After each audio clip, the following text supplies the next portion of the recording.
we need women watching and then women voting to stop this extremist agenda.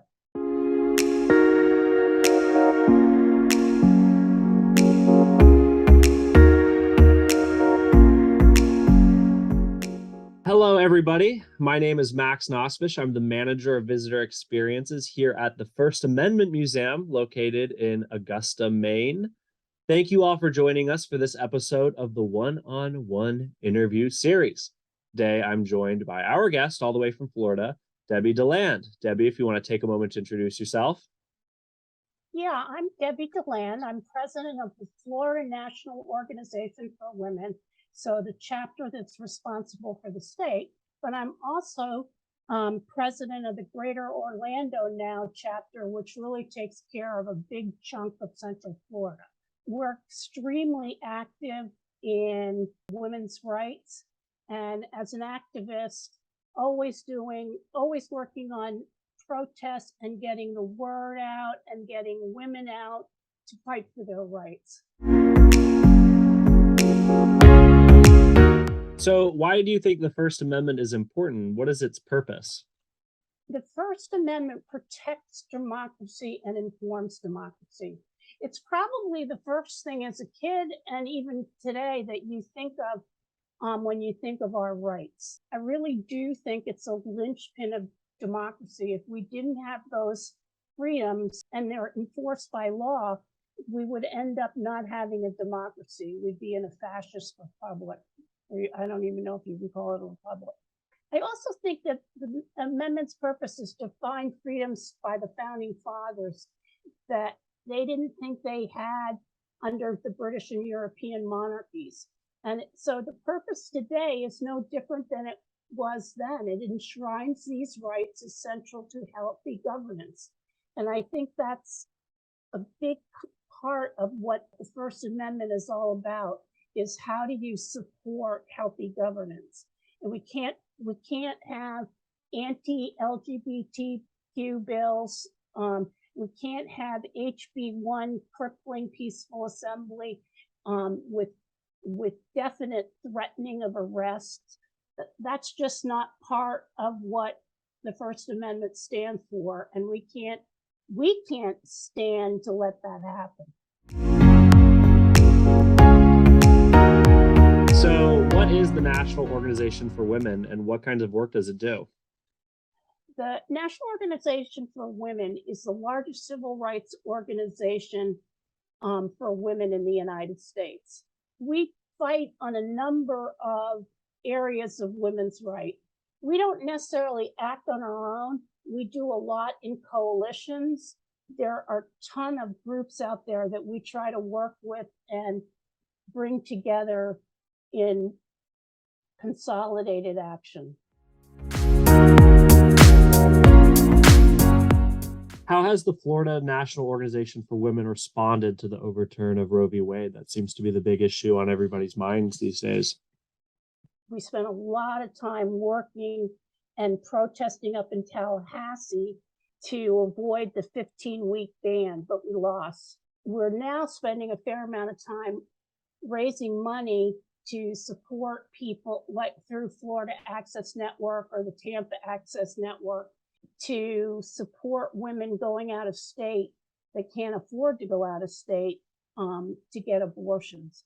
So I would say it's protests, it's contact, it's supporting women in need. We just won't tolerate it, and we'll keep fighting until we get abortion legal in this country again. What are some activist tactics the Florida National Organization for Women engages in order to advance its causes? I know you've already mentioned a couple, but we're very much into getting people that support our vision, our issues, elected. So through the Florida Now PAC, we endorse candidates, and that makes a big difference in their ability to connect with their constituency. Part of Florida Now and the National Organization for Women is our commitment to intersectionality. And what that is the interconnected nature of social categorization, whether that's race, class, political identity, but also experiences. So oppression can't be reduced to only one part of identity. It's dependent and it shapes the others. Intersectionality is so key to how we look at our worlds and other people, to understand why they face the barriers that they face. So, beyond your work with the Florida National Organization for Women, how do you utilize the First Amendment in your everyday life? I push back on thinking that is not empathetic, that is not supportive of all groups. I have to say that it's very difficult because a lot of times we're singing to the choir. It's very hard to get out and talk to people that are not of your thinking and be able to create a bridge.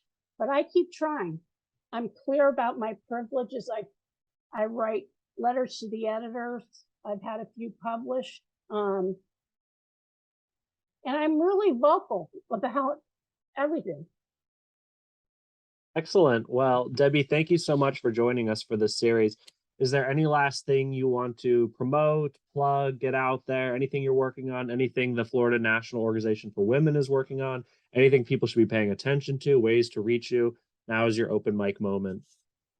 I would really like to see people join the National Organization for Women. We need men and women, feminists. You can't be a feminist unless you're pro-choice, that you support abortion. We need the members. We need the power of our collective voices. You know, we need women watching and then women voting to stop this extremist agenda. To join Florida Now, you go to flnow.org. If you aren't in the state of Florida, you can go to now.org and join the National Organization for Women nationally, and they'll put you into a chapter in your state and county. But please join the National Organization for Women, whether it's just as being on our email list or joining. We are a great group of women and men that fight for women's rights. Excellent. Debbie, thank you so much. Oh, you're welcome.